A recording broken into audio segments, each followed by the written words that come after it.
নমস্কার বন্ধুরা, দেখতেই পাচ্ছেন বেরিয়ে পড়েছি আজ বাড়ি থেকে অনেকটা দূরে। দেখতেই পাচ্ছেন এখন হাইওয়ের ওপর দিয়ে আমি বেরিয়ে যাচ্ছি। হ্যাঁ, বলতে বলতে চলে এসেছি এক জনপ্রিয় জায়গাতে, যেটি আপনারা হয়তো দেখলে বুঝতে পারবেন কোন জায়গাতে এসেছি। দেখতে থাকুন বন্ধুরা, তাহলে বুঝতে পারবেন আমরা কোন জায়গাতে এসেছি। চলুন ফটাফট। সবার আগে আমরা এখানকার স্টল থেকে ফুল, প্রসাদ, চাদর নিয়ে নেবো। দেখতেই পাচ্ছেন এইখানে মন্দিরটার বাইরেটায় এইসব জিনিস পাওয়া যাচ্ছে।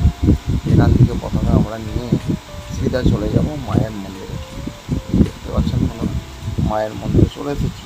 এইটি হচ্ছে অরিজিনাল মায়ের মূর্তি, যেটি সাক্ষাৎ মা মনসা মা এখানে বিরাজমান হয়ে আছে। আমরা ভিডিওর মাধ্যমে আগে দেখেছিলাম, তো আমিও ভাবলাম এবার একবার দর্শন করে আসি। এই যে দেখতে পাচ্ছেন বন্ধুরা, এগুলো হচ্ছে মন্দিরের পাঁচিল বা গেট বলতে পারেন আপনারা। দেখতে পাচ্ছেন কিন্তু খুব একটা ভিড় হয়তো হয়নি, হয়তো দেখতে পাচ্ছেন এই জায়গাটিতে আমরা পুজো দিচ্ছিলাম। এই যে অনেকেই এখানে পুজো দিচ্ছে দেখতে পাচ্ছেন। তো নিজের হাতে এখানে পুজোটি দিতে হয়। এখানে কোনো ব্রাহ্মণের ব্যবস্থা নেই, আপনারা নিজেরাই ফুল মালা দিয়ে পুজোটা দিতে পারবেন। এই একটু আপনাদেরকে দেখিয়ে দিলাম, আমাদের গিয়েছিলাম এই 4-5 জন মিলে।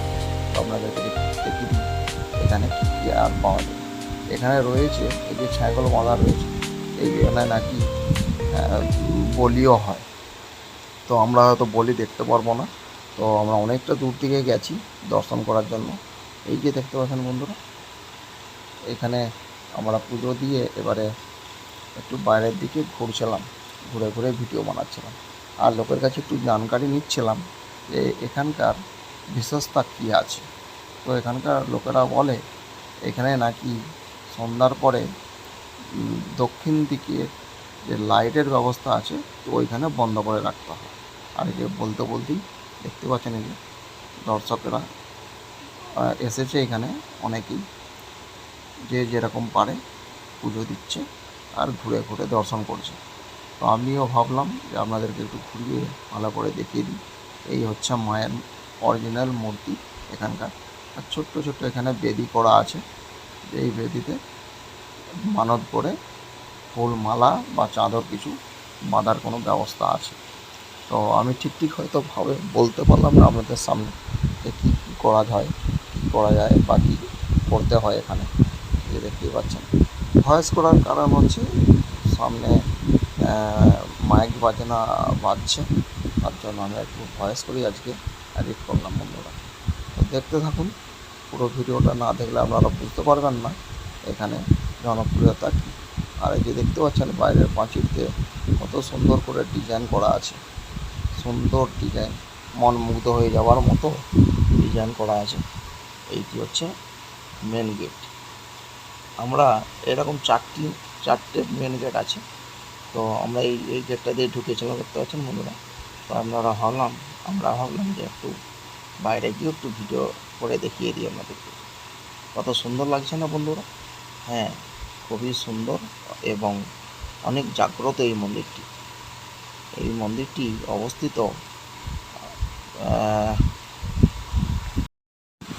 আমি মন্দিরের একটা পেছন দিকের গেটের দিকে চলে গেছিলাম। এই যে দেখতে পাচ্ছেন এই গেটটা বন্ধ থাকে, তার কারণ জানি না কিসের জন্য, যে আমি পাশের বাইরে থেকে ভিডিওটা করছি আপনাদেরকে। দেখতে পাচ্ছেন বন্ধুরা কত পাবলিক জড়ো হয়েছে এখানে, সবাই এখানে পুজো দিতে এসেছে। আর বলতে বলতে আমরা একটু বাইরের দিকে বেরিয়ে পড়েছি। আমাদের যেহেতু পুজো দেওয়া হয়ে গিয়েছিলো, তাই একটু আমরা বাইরে বেরিয়ে পড়েছি। এই যে দেখতে পাচ্ছেন সব বন্ধুরা, এখানে পুজো দেওয়ার পরে প্রসাদেরও ব্যবস্থা ছিল। তো এই জায়গাটিতে প্রসাদ খাওয়ানোর ব্যবস্থা করা হয়। তো এখানে প্রসাদ খাচ্ছিল মানুষেরা, তো আমরাও গিয়েছিলাম। যে দেখতে পাচ্ছেন বন্ধুরা বাটিতে করে নিয়ে সব বেরোচ্ছে প্রসাদ। তো আমিও গিয়েছিলাম ওখানে প্রসাদ খাওয়া বলে। যে ওই দিনকে ব্যবস্থা ছিল মায়ের খিচুড়ি প্রসাদ, যে আমিও নিলাম হাতে করে। এই যে দেখতে পাচ্ছেন প্রসাদ তো খাওয়া হয়ে গিয়েছিলো, তাই একটু ঘুরে ঘুরে দেখছি এখানে আর কি কি আছে। এই দেখুন বন্ধুরা, পাশেই ছিল একটা বড় পুকুর, যেখানে আমরা হাত পা ধুয়ে তারপরে গিয়েছিলাম মন্দিরে। এই যে দেখতে পাচ্ছেন খুব সুন্দর করে বাঁধানো। তবে হ্যাঁ, আমার মনে হয় এখানে হয়তো এখনও একটু কাজকর্ম চলছে, কেন সুন্দরভাবে হয়তো এখনও সাজে। অনেকটাই বড় পুকুরটা। এই পুকুরে আমরা গিয়েছিলাম পা হাত ধুতে। তো আপনাদেরকে একটু ঘুরিয়ে ঘুরিয়ে দেখাচ্ছি। দেখুন, সন্ধ্যার পরে হয়তো আরও ভালো লাগে এই জায়গাটা, কেন লাইটের একটা ব্যবস্থা করা আছে। রাতে এই যে দেখতে পাচ্ছেন সব লোকেরা পা হাতে ধুতে যাচ্ছে। হ্যাঁ, আমরাও গিয়েছিলাম এখানে পা হাত ধুতে। এই যে পার্কটা কত সুন্দর লাগছে। তবে এখানে পার্ক হবে